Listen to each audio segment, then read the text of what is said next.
Hello, my name is Chris Idarola. I'm a Doctor of Physical Therapy student at the University of Central Florida. This is my patient Kyle Pulford, and today we're going to be doing a physical examination of the wrist. We're going to first start with a gross examination of the wrist by asking our patient to make a fist. Can you do that for me? This can actually tell us a lot. We actually have good active range of motion for extension at the wrist, and our finger flexors can work pretty well too. This is just gross, so we're going to go into a more objective measurement right now. So we're first going to analyze wrist extension active range of motion. So here I'm going to place his forearm fully on the table for stabilization, relax his fingers, and I'm going to ask my patient to place your hand close to the ceiling as much as you can. I'm going to palpate my anatomical landmarks, the first one being the ulnar styloid process here.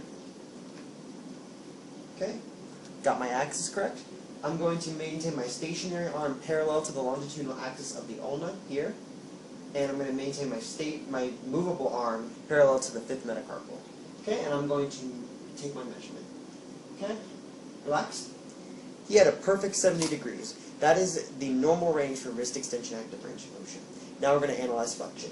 So put it in the same position as extension, but can you place your hand down to the ground as much as you can? Terrific.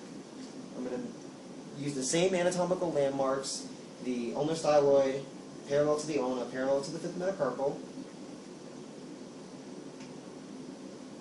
Okay, relax. We got 76 degrees of wrist flexion. That's pretty good. Normal should be right around 80 degrees of wrist flexion. So for the most part, pretty normal. We're going to now take some manual muscle tests at the wrist of two muscles. The first one being the extensor carpi ulnaris muscle. This muscle goes all the way from the lateral epicondyle of the humerus all the way to the base of the fifth metacarpal and aids in extension and ulnar deviation. So that's exactly the position I'm going to place my patient in. So I'm going to take your hand, put it in extension and ulnar deviation. Can you hold that position? He can hold it against gravity. He gets a 3 out of 5 automatically. So I'm going to move my body accordingly. I'm going to place my line of force into the direction of flexion and radial deviation, stabilizing at the radius and ulna. Don't let me move you, okay? Hold, hold, hold, hold. Terrific. Even under the full amount of pressure I can provide, he still maintained the position. He gets a 5 out of 5.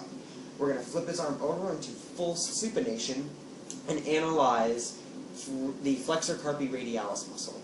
So with this, I'm going to place him into flexion and radial deviation. Can you hold that position? Great. This muscle goes all the way from the medial epicondyle to the bases of the second and third metacarpal and provides the motions that I placed him in.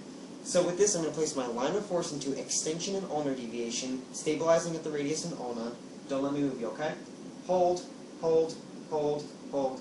Terrific. He gets a 5 out of 5 because he can hold that position against my force, which is at full force. We're now going to be performing a muscle length test for the finger extensors. The reason why this is so significant is because if the finger extensors are in a shortened position, this could actually impact wrist flexion range of motion. So in this test, we're going to see if the finger extensors do just that, if they limit his wrist flexion range of motion. So we're going to can you make up this for me real quick? So with this, I'm going to make sure everything is stabilized, and I'm going to do a passive range of motion assessment on wrist flexion. So I'm going to keep going until I reach my firm end feel. Can you hold that?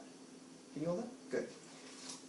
And now I'm going to take my goniometer and measure his wrist flexion passive range of motion. Same anatomical landmarks as before. Relax.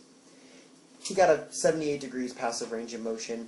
Normal is around 80, so this suggests to me that his finger extensors are in a perfectly normal position and does not make any impact on his range of motion. This concludes our physical assessment of the wrist. Thank you and have a good day.